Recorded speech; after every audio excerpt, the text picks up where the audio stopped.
Estamos agotados, porque hemos hecho Barcelona, Madrid el viernes, no tuvimos tiempo de comer, he dormido en un sillón porque no había sitio en casa del amigo, y hoy hemos hablado de Madrid y ahora corriendo a Zaragoza, ¿verdad? Pero el tema de mi charla de hoy es un poco política, un poco humana. Vosotros venís a escucharme porque sabéis que soy un perseguido político en Barcelona, porque tenía una librería que me han cerrado, porque era editor de libros no deseables y que no se quiere que la gente lo lea. Entonces el sistema ha organizado un sistema que se llama persecución de lo que ellos llaman delitos de odio. Yo no odio a nadie. Y entonces cualquier libro que diga algo que no encaja con ese nuevo sistema, pues es perseguido, ¿no? Evidentemente la legalidad hay que respetarla y como estamos en este sistema, pues hay que obedecer y se ha acabado, ¿no? El problema es que al final uno ya no sabe qué puede y qué no puede hacer, ¿no? Esta semana, por ejemplo, nos han bloqueado las cuentas de ayuda para pagar el alquiler de mi despacho, porque si no lo pago nos echarán. Y yo tenía intención de hacer una nueva editorial, con otra línea editorial, lógicamente, porque no quiero problemas, pero ellos consideran que si yo, Pedro Varela, hago una nueva editorial, lo hago con intención de delinquir. Y entonces prohíben las cuentas, prohíben cualquier ayuda para que yo no pueda abrir una nueva editorial, lo cual es tremendo. Es como debía sentirse la gente en la Unión Soviética, ¿verdad?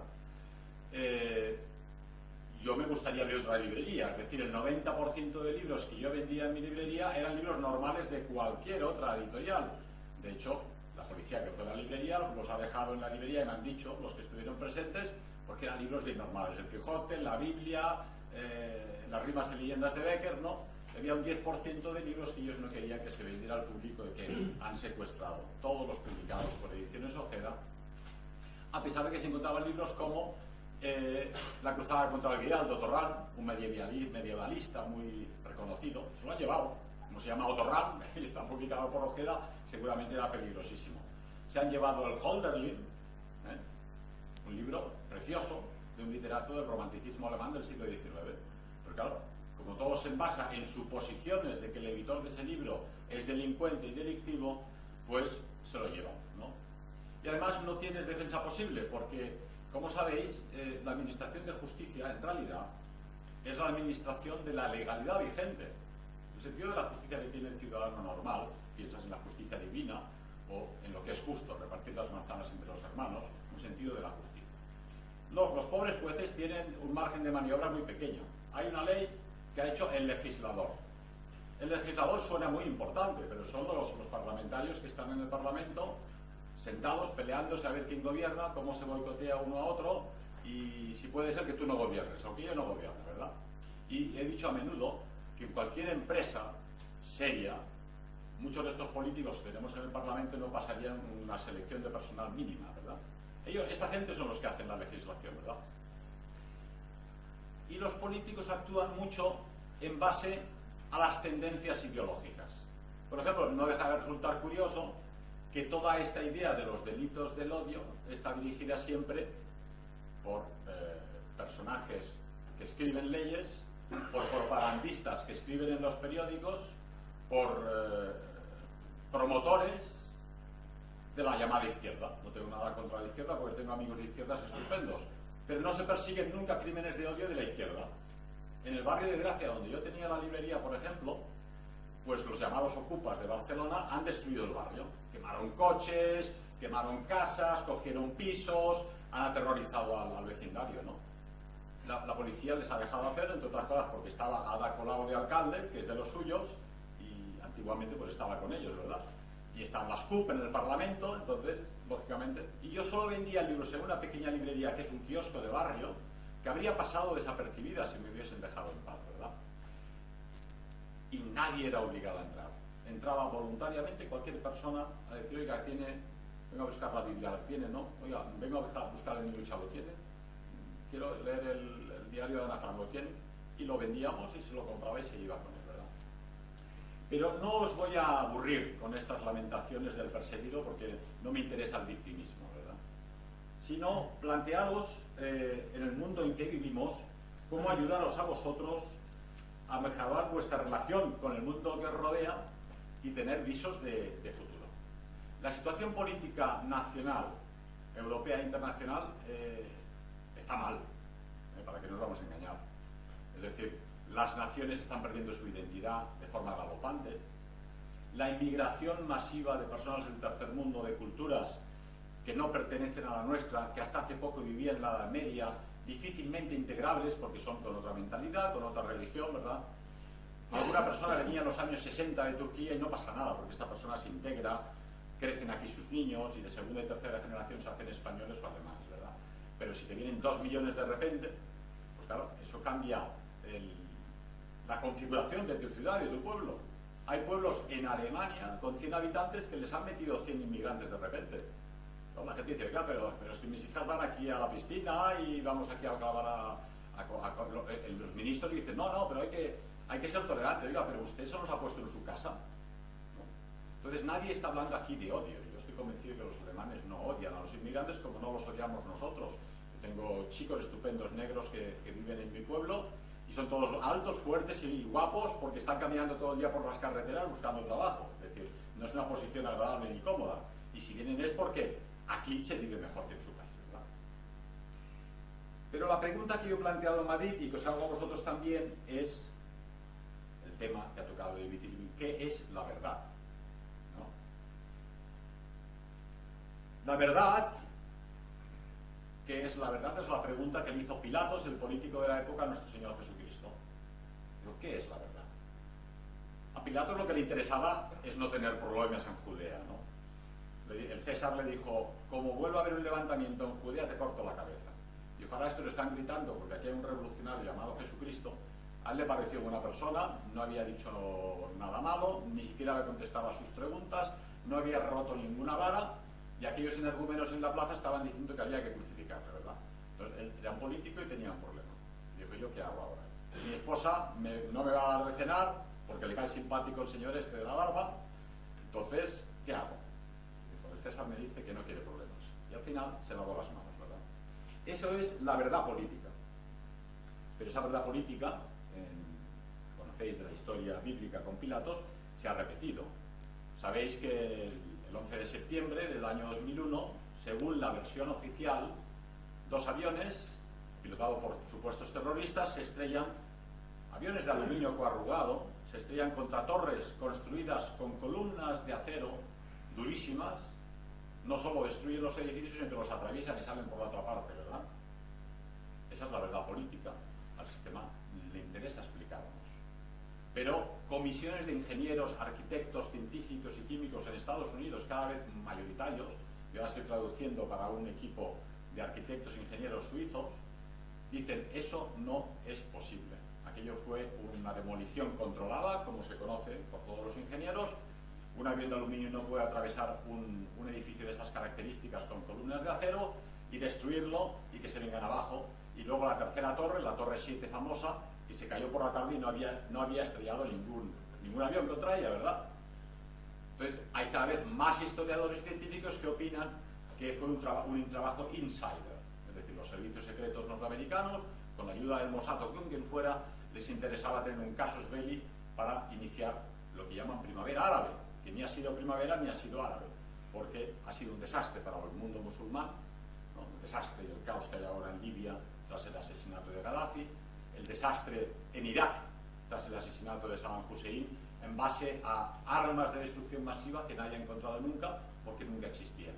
Pero la verdad política nos decía, es que tiene armas de destrucción masiva, decía el señor Bush. Y el papá del señor Bush, en la primera guerra de Irak, decía, es que tienen unos hospitales donde están matando a los bebés. Lo decían en serio, y la prensa lo publicaba, ¿verdad? Y declararon una guerra donde murieron 100.000 iraquíes masacrados o enterrados vivos por los bulldozers norteamericanos en las trincheras. Esa es la verdad política. La verdad política es que en el mundo de la psicología se considera a Freud el maestro, la gran eminencia. Y así ha quedado. Pero todos los psicólogos serios ya hoy dicen Freud es un fraude. No es cierto todo lo que escribe, no lo ha documentado ni lo ha demostrado, y la vida no se reduce solamente al complejo de Edipo o a problemas sexuales que tenga uno, ¿verdad? Ya los psicólogos serios no consideran a Freud, pero Freud sigue siendo respetado. Es una verdad política que el IS, el ejército rebelde islámico, pues son unos salvajes islamistas que quieren matar a occidentales, que quieren la revolución, que quieren poner bombas, pero la realidad empírica nos demuestra que los rusos han detenido comandantes del ejército israelí entrenando a gente del IS. ¿Cómo no te lo explican esto? Está documentado. Es una realidad empírica que los norteamericanos han echado en paracaídas, por error, dicen ellos, armamento occidental a la zona donde estaban los rebeldes del IS, ¿verdad? Entonces, la verdad política es que hay unos rebeldes por ahí que están armando jaleo, curiosamente mandan árabes, siendo ellos mismos árabes, ¿verdad? Pero la realidad es que los servicios secretos occidentales les entrenan, les ayudan y de alguna forma están manipulándolos para conseguir lo que quieren, que es eliminar cualquier potencia musulmana en el Oriente Medio, para que quede solamente el aliado principal de Occidente allí. En Alemania la semana pasada, un chico joven le preguntaba a la canciller Merkel, señora Merkel, ¿por qué Alemania tiene que regalar a Israel submarinos de última generación, los mejores del mundo, gratis? Y Merkel le dice, hombre, por los judíos que murieron en Alemania. Es decir, es una verdad política. Se ha convertido en una cuestión de Estado. Por lo tanto, eso no es discutible, por lo tanto, Alemania regala submarinos a una potencia en Oriente Medio, ¿verdad? Pero hay una verdad objetiva. ¿Y cuál es la verdad objetiva? Aquello que no es discutible. Si yo digo, los ojos sirven para ver, es que es evidente que los ojos sirven para ver. Con los ojos no olemos y no escuchamos. Si yo digo que 2 y 2 son 4, 2 y 2 son 4. Si tú me dices que 2 y 2 son 5, aquí algo falla, es una verdad empírica, ser estudiado aritmética, no lo puedes discutir. Si yo digo que este tapón, por la ley de la gravedad, cae hacia abajo, es una verdad empírica comprobable por todo el mundo. Cae hacia abajo, no cae hacia arriba. Eso es la verdad. Entonces tenemos una verdad comprobable por todo el mundo y una verdad política. La verdad política normalmente no tiene nada que ver o muy poco con la verdad empírica y real. Pero luego hay el problema de la verdad revelada, que es quizá la más importante, ¿no? Se discute hoy en día en unas naciones como las occidentales que van perdiendo la fe si existe o no existe Dios, ¿no? Kant decía de forma muy hermosa, dice, yo he descubierto a Dios por 2 razones. Una, observando el firmamento. Me quedo impresionado y realmente sobrecogido de la belleza de ese firmamento. Me siento muy unido con esta afirmación, porque yo que soy montañero, y aquí también hay más de uno, ¿verdad? Haciendo vivac en verano, bajo las estrellas, viendo las estrellas fugaces, oliendo el olor del bosque y los ríos, ves aquel firmamento y yo realmente me convencí de la existencia de Dios viendo las estrellas. Dije, aquí hay un arquitecto, un ingeniero que ha hecho posible esto, porque es imposible. Pero Kant añade otra cosa muy interesante. Dice, la otra cosa que me conmueve y me lleva a la convicción de la existencia de Dios es mi conciencia. Porque todo ser humano sabe cuando hace algo malo y cuando hace algo bueno. Cuando roba la manzana al hermano pequeño, porque es más pequeño, y cuando dices una mentirijilla que no tenías que haber dicho. Pero ¿y quién es la conciencia? Ningún ser humano se puede ordenar a sí mismo. La conciencia es Dios, ni más ni menos. Es la voz de Dios en tu interior. Y esa es la prueba evidente de que Dios existe. Porque luego tú te pudres, te corrompes, se te comen los gusanos, no queda nada, pero ese interior que está hablando ahora aquí se va a otro lugar. Y esa conciencia le sigue, ¿verdad? Entonces la conciencia que cada uno tiene en su interior, todo el mundo tiene la capacidad de saber que Dios existe gracias a esa conciencia, y el mundo en el que vivimos te da la convicción de que Dios existe. Esto es una verdad revelada. Si yo cuelgo la chaqueta de un clavo y no veo el clavo, pero como la chaqueta está colgando, pues es evidente que hay un clavo detrás, yo no lo veo, por lo tanto el clavo existe, ¿no? Si tú vas por la carretera y ves un puente muy bien hecho, sabes que hay un arquitecto y un ingeniero que han hecho eso. ¿Lo conoces? No. ¿Lo has visto? No. ¿Te lo han presentado? No. ¿Lo has saludado? No. ¿Pero existe? Sí, claro que existe, porque está el puente. Pues hombre, viendo las semillas que puestas en el suelo, con un poquito de agua y sol y tierra, crece un árbol magnífico, salen flores preciosas, y luego da frutos, da manzanas y peras y aguacates y kiwis, eso es un milagro que ocurre cada día. Pero como ocurre cada día y cada nueva primavera, estamos acostumbrados a ello, ¿no? Un papá y una mamá se unen amorosamente y de repente sale una persona, todos vosotros, ¿no? Es otro milagro increíble, ¿verdad? Estos milagros se suceden continuamente, pero estamos habituados a este mundo material donde todo tiene que ser tocable, comprobable, a pesar de que sabemos que hay cosas que sin verlas, como el clavo, existen porque mantienen la vida. Pero luego hay otras verdades, como es el hecho de que la Iglesia Católica sea la Iglesia de nuestro Señor Jesucristo. Hace unos años, por fin, han descubierto la tumba de San Pedro debajo del Vaticano. Han descubierto realmente y saben que es la suya, además hay una inscripción, ¿verdad? Aquel pobre pescador un poco bruto, y además negacionista porque negó 3 veces a nuestro Señor, pues Jesucristo le puso la mano en la cabeza y le dijo: tú y sobre ti voy a levantar mi iglesia. Y por la continuidad apostólica, como sabéis, San Pedro nombró obispos y otros apóstoles, y estos obispos a nuevos obispos, a nuevos sacerdotes y a otros que han seguido hasta el día de hoy. Esa es la gran diferencia, por ejemplo, entre los obispos actuales de la Iglesia Católica, que todos por continuidad apostólica han sido nombrados desde la época de Cristo por San Pedro, ¿no? O sea, ningún obispo nombrado hoy con la mano de alguien es alguien que no lo haya tocado previamente Jesucristo a la cabeza de San Pedro. Esto, por ejemplo, los protestantes no lo pueden decir porque rompieron, dividieron la cristiandad y ahora se encuentran con 4.000 sectas católicas, calvinistas, esvinglianos, séptimo día, anglicanos, porque Enrique VIII se quería casar con 8 señoras, los baptistas, los del séptimo día, ¿verdad? Una autoridad discutida es una autoridad perdida. ¿Qué decía Juan Pablo II? Decía: nosotros no podemos ser demócratas, somos jerárquicos, porque no es una organización creada por los hombres, sino por Dios. Por lo tanto, somos una organización jerárquica. No es discutible ni mesurable con las organizaciones humanas de los partidos políticos, los parlamentos. El sistema ya querría democratizar la Iglesia para destruirla, como hace muy a menudo con todos aquellos pueblos que quiere destruir previamente, ¿no? Todos los pueblos musulmanes que han sufrido las bombas democráticas de Estados Unidos, pues lógicamente no pueden estar muy contentos de ser democratizados de esta forma, ¿verdad? Y luego hay una verdad fundamental, que es descubrir qué es cada persona. Schopenhauer habla del mundo como voluntad y representación, quien lo hayáis leído, ¿no? El ser humano sufre porque está constantemente queriendo algo. Una chica muy guapa que me gusta mucho, le voy detrás. Quiero comprarme un coche nuevo, quiero prosperar, quiero hacerme una casa, quiero ir hasta aquí, quiero decir hasta allá. Es constantemente voluntad, constantemente lucha y corriendo hacia ninguna parte, porque la vida humana es así, los seres humanos somos así. Y la otra es la representación. Todos representamos un papel, ¿no?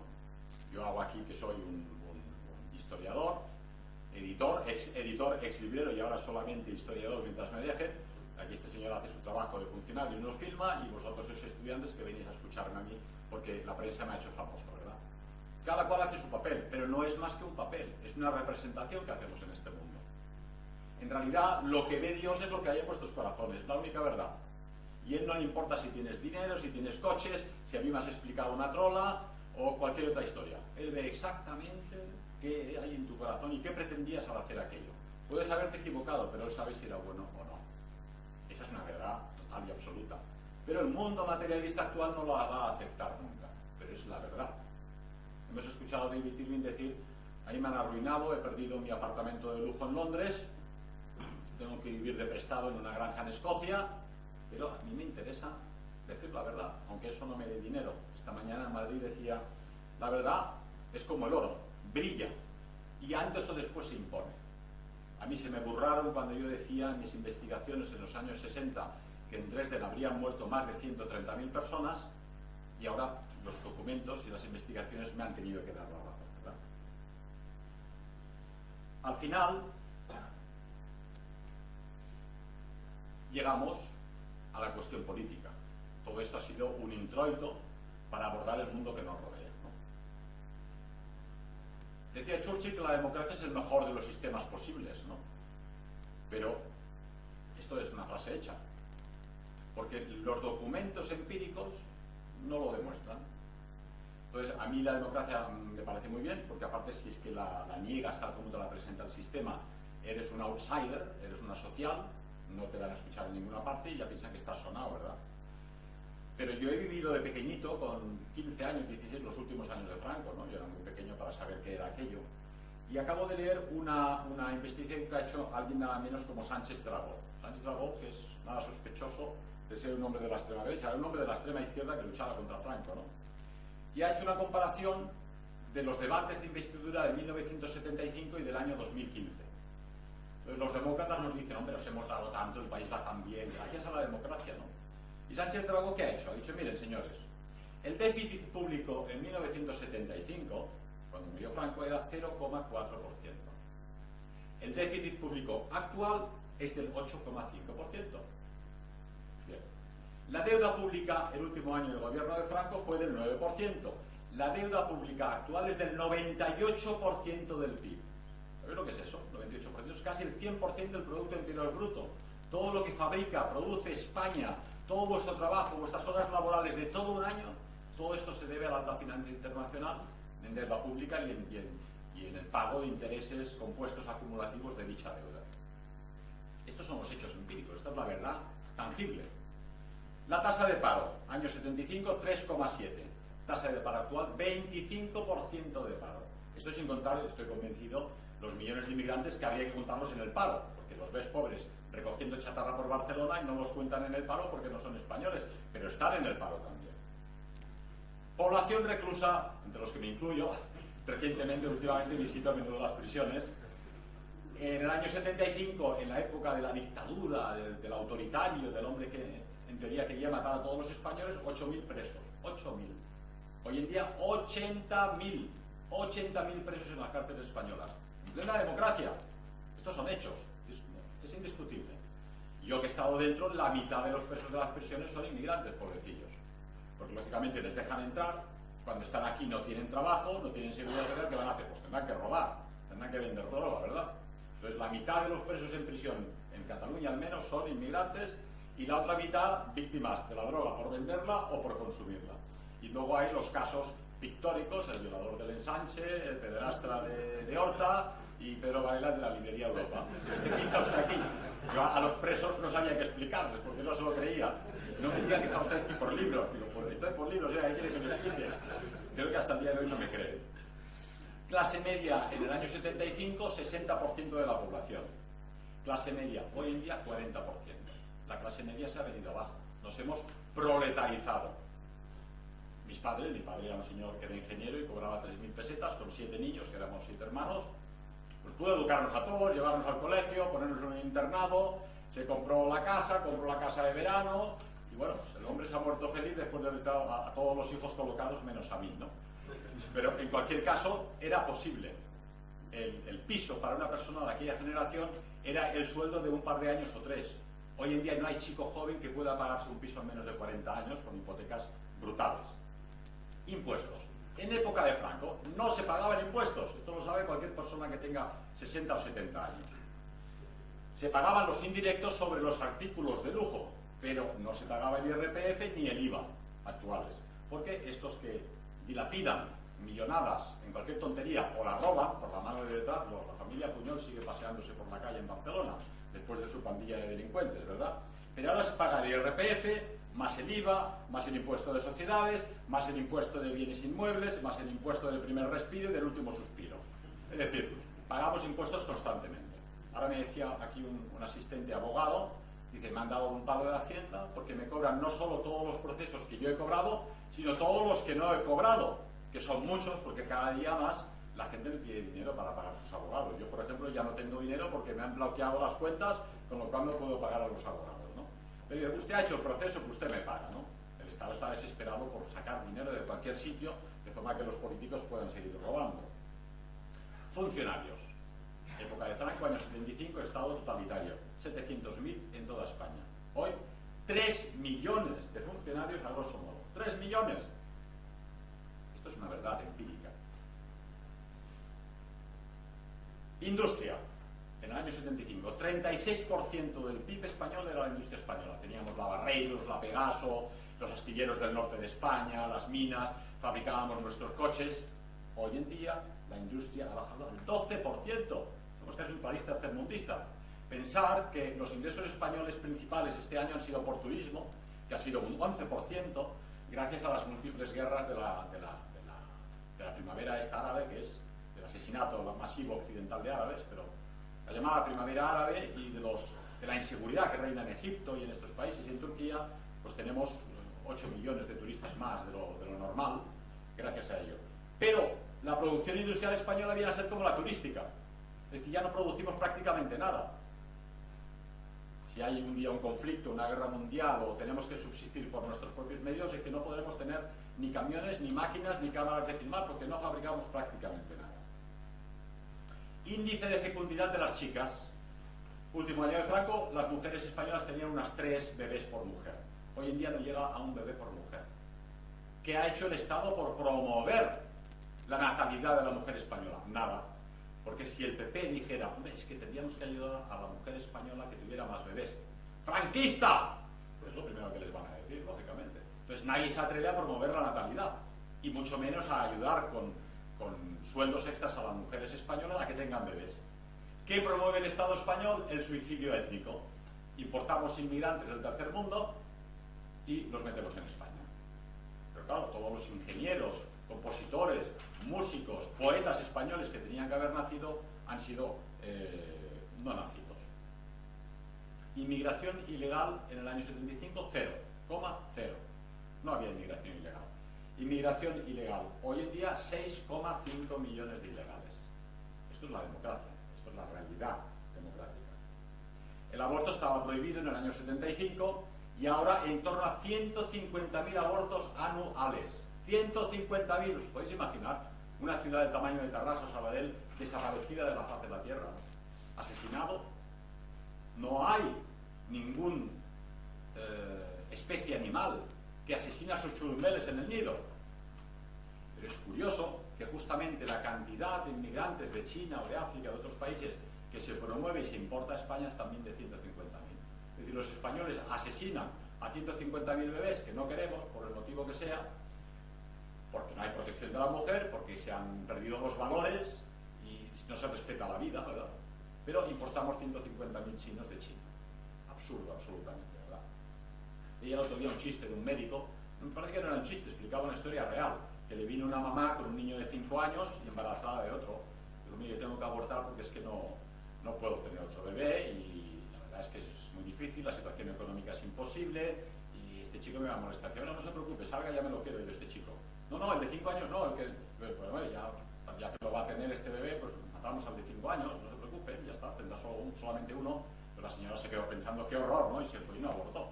Pero claro, lógicamente, ¿qué diferencia había entre asesinar al bebé que tenía 9 meses en su vientre y el que estaba fuera y tenía 5 años, ¿verdad? Por eso es lo que el médico quería hacerle ver. Los alcaldes en el año 75 en España no cobraban, eran honoríficos.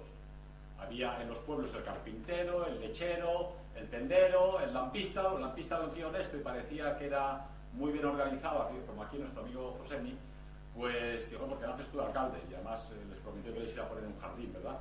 Los alcaldes no cobraban, y los diputados recibían en equivalente en pesetas de 60 euros. 60 euros al mes un diputado en aquella España. Hoy tienen un sueldo anual de 80.000 euros anualmente sustanciosos aguinaldos. Toma, así también yo soy demócrata. Hasta este señor funcionario diría, venga, con este sueldo yo demócrata convencido, y le puedo asegurar que abandono los libros, ¿verdad? Esa es la situación. Bueno, pues esto es una realidad empírica y esto es la democracia. Entonces realmente estamos viviendo una época donde se nos ha bombardeado con un concepto sagrado, que es la democracia, y donde todo Occidente se ha propuesto democratizar al mundo entero sin habérselo pedido, sin habérselo preguntado. Los árabes tienen que ser demócratas, los chinos, los coreanos, los indios del Brasil, pero esa gente dice, oye, ¿esto qué es, verdad? Y si uno investiga en la historia humana, sea cual sea la cultura, uno investiga a los Masái en África o los Nuba de Cao, no estaban divididos en partidos políticos. Los Nuba de Cao escogían aquel que les llevaba a encontrar carne aquel día, porque si preguntaban, oye, ¿qué cazamos hoy? ¿Un conejo, una rata, un león? ¿Qué hacemos? Claro, no comían, ¿no? El jefe decía, no vamos a ir hacia allá, que tengo el instinto, tengo la experiencia, y ahí vamos a pescar un elefante. Y así han funcionado las culturas siempre. Cuando Leif Erikson o Erik el Rojo querían conquistar desde las costas noruegas Islandia y luego ir a Finlandia, Norteamérica, no pusieron una votación democrática. ¿Qué hacemos? ¿Nos vamos a Mallorca, que ahí está más calentita la cosa? ¿O nos vamos a Islandia? Dijo, nos vamos a Islandia, que para eso soy el jefe, ¿verdad? Y consiguió llegar a Islandia y conquistar Norteamérica. Y así funcionaba. ¿Os imagináis a Erik el Rojo poniendo a votación democrática? ¿Dónde nos vamos? Vaya caos, ¿verdad? Y algún conquistador español como Hernán Cortés y otros tuvieron que quemar las naves porque había alguno allí que no estaba muy convencido de eso de quedarse, porque en Badajoz y en Extremadura hacían unas migas con chorizo estupendas, y aquello de los indios no estaba muy claro, ¿no? Pero ese Hernán Cortés, con 200 chavales, jovencitos como vosotros, conquistó el Imperio Mexicano. ¿Es eso verdad? A medias. Porque lo conquistó porque las tribus indias estaban hasta el gorro de las barbaridades de Moctezuma. Esto no se dice, claro. Moctezuma estaba sacrificando a las chicas más guapas en las pirámides de México, estaba martirizando a las tribus ajenas a la suya, y cuando llegó Hernán Cortés y les dijo: delante de mí no se arrodilla nadie, delante de Dios sí, los indios le siguieron y vencieron el imperio de Moctezuma. Democráticamente no, el que sabía tenía que hacerlo. Para enviar un cohete a la luna se envía democráticamente. Imagínate a Von Braun: ¿qué hacemos? ¿Nos vamos a la luna, a Marte, o nos quedamos en casa? Él sabía cómo llegar a la luna. Tenía la visión desde los años 30 de cómo construir una V2, un cohete Saturno, hacerlo tripulado y hacerle conquistar el espacio exterior. Pero era tan importante como él, el señor que hacía los motores y el que atornillaba las ruedas y las tuercas del camión que transportaba el cohete a la rampa de lanzamiento, ¿verdad? No encontráis ni una sola empresa que funcione, la IBM, la Airbus, la Philips, ninguna empresa. Las empresas son cosas serias, se invierte mucho dinero, que funcione democráticamente. Hay un jefe de contabilidad que sabe de contabilidad, hay unos ingenieros que saben de ingeniería, y hay unos inversores que saben lo que va a dar dinero o no. Y a los trabajadores les preguntará pues si quieren las vacaciones en Navidad, si quieren que se les suba el sueldo o no. Hay preguntas que son importantes para todo. Eso vendría a ser el referéndum, que hoy en día no hacen nunca estos demócratas. El referéndum hacía Hitler, hacía Mussolini y hacía Franco. Cuando eran cosas importantes, se preguntaba a toda la población: ¿queréis esto o no lo queréis? Se pregunta a toda la población. Era democracia directa y participativa. Ahora tenemos una democracia indirecta que es una mafia, la mafia de los partidos políticos. Es decir, tú puedes votar un partido político y ellos te ponen al político que les da la gana, ¿verdad? No puedes poner a tu vecino al lado, ¿no? Tienes que escoger entre el de la corbata azul, la corbata roja o la corbata verde. ¿Cuál es el problema? Que los partidos políticos no se pueden financiar a sí mismos, no son empresas que fabriquen algo que pueden vender. Por lo tanto, necesitan financiación exterior. ¿Quién paga? El capital, la banca. Por lo tanto, ¿quién manda? El capital, la banca. Hay una norma de oro de uno de nuestros autores predilectos, Bochaca, que dice: la mano del que paga está siempre por encima de la mano del que recibe. Es que es de perogrullo. Quien paga, manda. Y si no ha de mandar, pues no paga. Entonces resulta que te dicen: no, ahora el PP va a hacer esto. No, el PP, para que os hagáis una idea, ha hecho toda la política de ingeniería social que quería hacer el PSOE. La derecha, cobarde, bobalicona, ignorante, supinamente ignorante, ha tenido siempre miedo de defenderse a sí misma. Entonces, la izquierda ha propuesto el aborto y el PP ha legalizado el aborto. La izquierda ha propuesto la ley de persecución de los delitos de odio y el Gallardón del PP ha puesto la ley de persecución de los delitos de odio. La ingeniería social con la ideología de género en los colegios, aprobada por el PP. El primer millón de inmigrantes en España, Aznar. Un melón que además nos metió en una guerra, ¿no? Como sabéis, en el tontorrón. Se creyó la mentira de Bush de que Irak tenía unas armas de destrucción masiva que debían ser la pera limonera, y nos metió en una guerra mundial. Y luego tuvimos los trenes de Atocha en Madrid, ¿verdad? Fuera o no realmente eso, fuera también asunto de los servicios secretos. Pero en política lo que no puedes hacer es o vales o no vales. Y no puedes decir, como dice él ahora, en las dos ocasiones, lo de los inmigrantes, ha dicho: hombre, si llego a saber cómo iba a evolucionar la cosa, no lo habría hecho. Pero hombre, usted era el presidente del gobierno. Usted legalizó 1 millón de inmigrantes que hizo el efecto tambor y el efecto llamada. Y ahora, claro, ahora saltan por la valla de Melilla y la alcaldesa de Madrid lo aplaude. Una funcionaria de este Estado y de este gobierno, una funcionaria del Estado, aplaude: felicito a los inmigrantes que saltan ilegalmente la valla. Oiga, pero ¿usted a qué Estado representa? Si está representando la legalidad, no puede aplaudir la ilegalidad. En Barcelona hemos tenido, en el alcalde de Badalona, se le presenta una secretaria judicial con un auto judicial. Se lo ha roto en las narices. ¿Te imaginas que yo le rompo el auto judicial en las narices a la persona que me lo entregó? Estoy 20 años de campo de concentración en Cambrians, en Barcelona, encerrado. Es que claro, es la autoridad del Estado. Si el Estado no defiende su autoridad, ¿cómo pretendes que luego la población la obedezca? ¿No? El señor Tardá, un independentista de Esquerra Republicana, ha dicho: Si hemos de rebelarnos y desacatar, desacataremos. Pero oiga, usted está en el Parlamento de una ciudad, de Barcelona, es un funcionario del Estado español, uno de esos 3 millones de funcionarios que cobran bien, ¿verdad? ¿Cómo va a desacatar el Estado? Es como si ahora a estos funcionarios amables que han venido ya a visitarnos, le dijeran, pues usted no entra. ¿Cómo? ¿Que no entra? Pues vamos, estoy convencido que enviarían a otros compañeros a hacernos entrar en razón. Lógicamente el Estado tiene que hacerse respetar. Pero es que el Estado, en los últimos 30 o 40 años, yo he visto las patrullas de la Guardia Civil y de los Mossos de Escuadra pasar por delante de los edificios del Estado con esa bandera masónica con una estrella que parece de Puerto Rico, de Cuba, no tiene nada que ver con la bonita bandera catalana de la época de Jaime II, Jaime I el Conquistador, que eran sus 4 dedos y su sangre en el escudo de oro, ¿verdad? Una belleza medieval de aquella bandera. Ahora han puesto una estrella allí masónica que parece más uno de los estados norteamericanos, ¿no? Bueno, pues el Estado no ha hecho nada. Dice, pues no está la bandera, como con miedo. ¿Qué vamos a decir? ¿Ves? Que no la ponen. Pues si no la quieren poner, no la pongan. En todos los pueblos, los radicales independentistas, que no son la mayoría de la población, pero que son muy militantes, levantan la bandera independentista delante del ayuntamiento. Ni la policía, ni la Guardia Civil, ni la secreta, ni estos señores que van a filmar, nadie les filma, ni nada. No pasa nada. Ahí queda la bandera independentista, ¿no? Eso es una verdad política. Es decir, la renuncia del Estado a ser Estado. Y ante esta situación, los ciudadanos cada vez más nos preguntamos, ¿vale la pena realmente seguir obedeciendo a un Estado que no nos representa? ¿A unos gobernantes que nos han dado todo esto que nos informa Sánchez Dragó? Más funcionarios, más deuda pública, más PIB, menor producción industrial. Lógicamente no. Pero nosotros somos pequeños y tenemos que obedecer, y cuando nos ordenan quitar un libro, lo hemos de quitar, y cuando nos ordenan pagar impuestos por juicios que no hemos cobrado, nos ordenan pagar. Y ahora que estamos entre nosotros, quien quiera podrá por fin leer y firmar libros nuevamente. Gracias al señor David Irving, que los ha traído en inglés desde Inglaterra. Seguimos con la cuestión.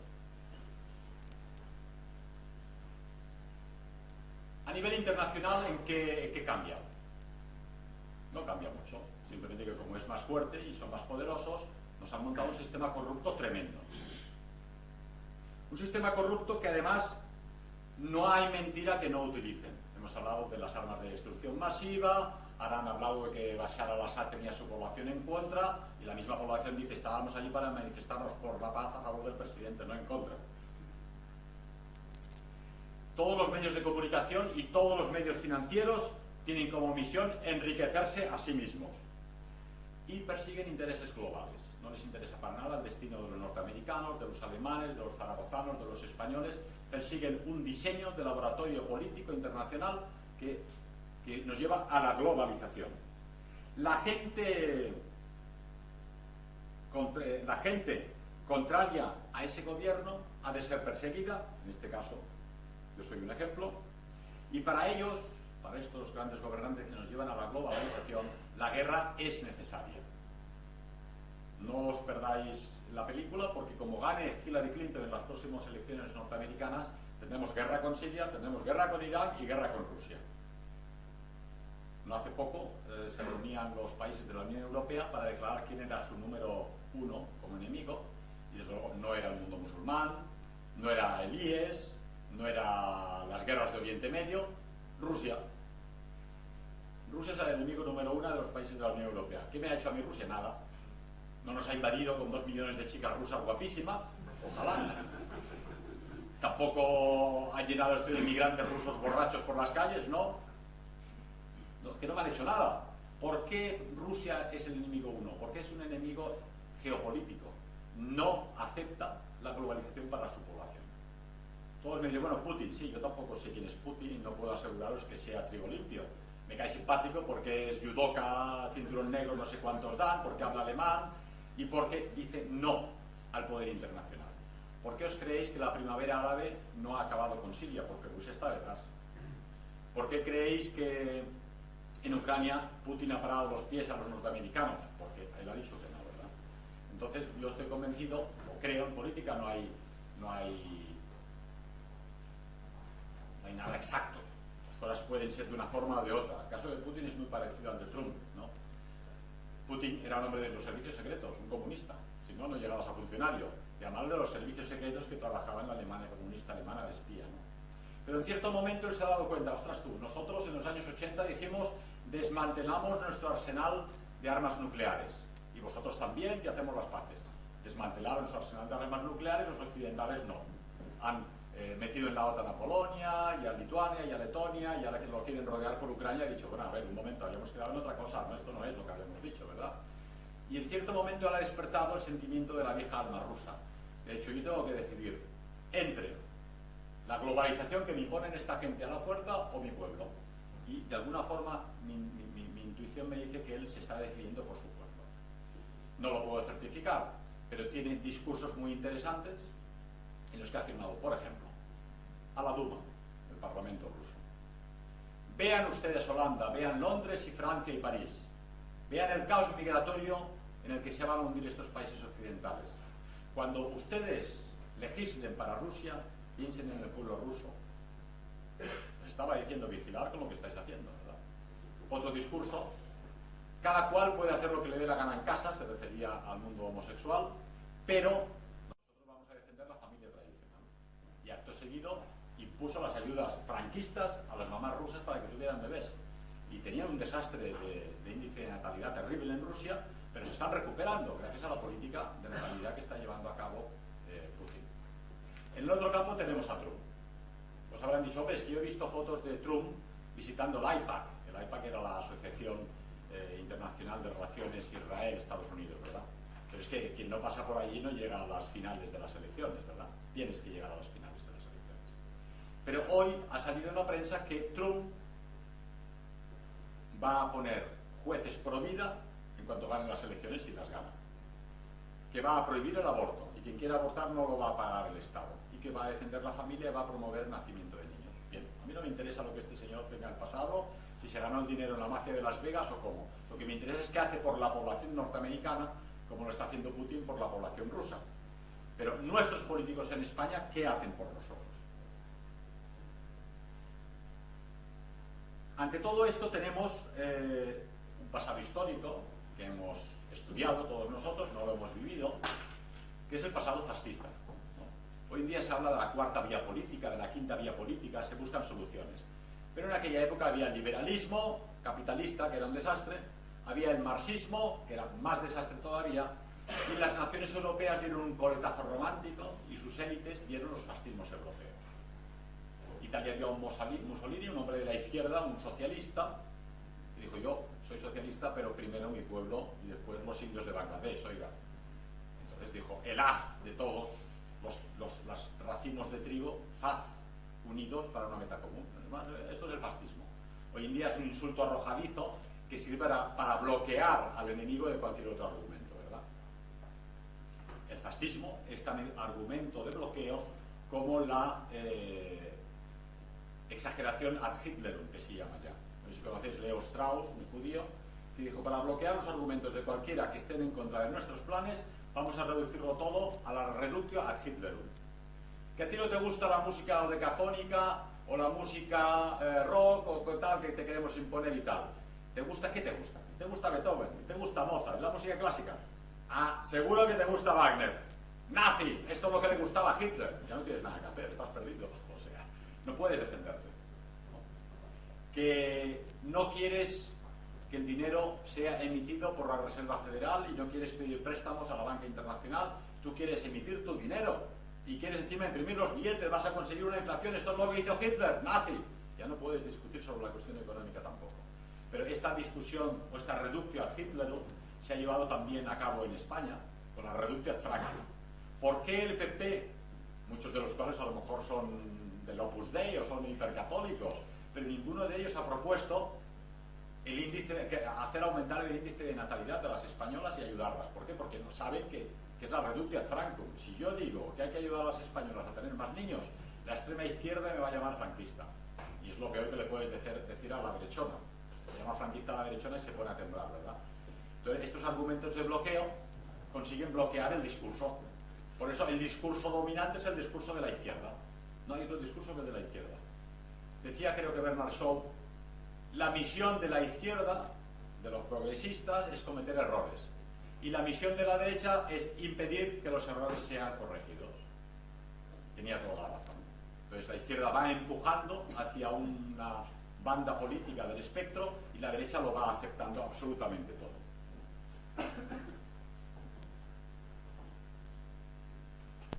Se nos hace tarde, pero mi mensaje en definitiva es que hay que refrescar las ideas, tener las ideas claras. Hemos empezado con la idea de la verdad, la idea del ser humano y la idea política, criticando la democracia, el sistema democrático, y luego nuestra idea, que eran los fascismos. Ahora se busca una tercera vía, pero yo creo que la idea fascista era genial, porque se basaban en la tierra propia, nuestras raíces, eso sigue siendo necesario, se basaban en un patos de la juventud al poder, la juventud al deporte, la juventud y la belleza, se basaban en una idea socialista, toda la comunidad ha de progresar y no solo unos cuantos burgueses elitistas, se basaba en una idea revolucionaria de la sociedad, se basaba en producir los productos necesarios tú mismo sin tener que pedirlos prestados, se basaba en proteger la nación que viene de nacer y que no es otra cosa que una familia engrandecida, ¿no?